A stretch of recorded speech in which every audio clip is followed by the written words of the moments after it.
il y a beaucoup de manquements, il faut le dire. Parce que à la création, l'Institut créait 20 gammes de vaccins. Aujourd'hui, en 2025, nous sommes à 3 gammes de vaccins. Ça veut dire qu'on a régressé. On a régressé et c'est la question que j'ai posée au DG. C'est la question que je pose aux responsables qui sont ici. Qu'est-ce qui a fait que cet institut a régressé? Et j'ai eu les réponses.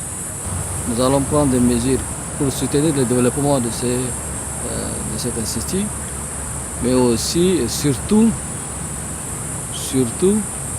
comment faire pour le développer.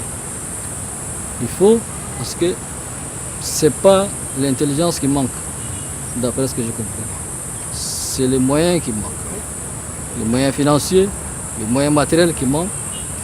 Et donc nous allons le soutenir.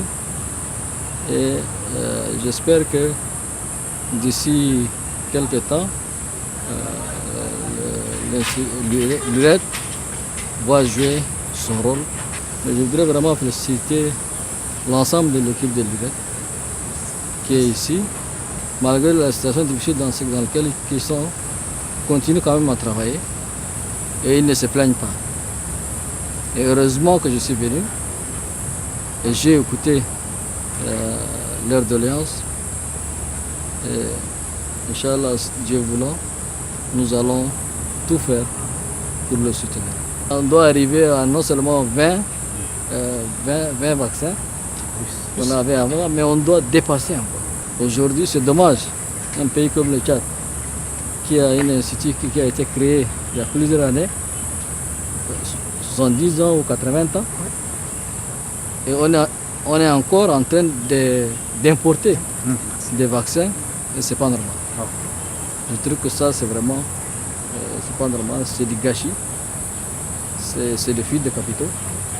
Si l'Institut travaillait normalement, les gens peuvent venir acheter ici, l'État peut venir acheter ici, et peut même les vendre dans la sous-région. Et pire encore, les bâtiments de ces centres est occupé.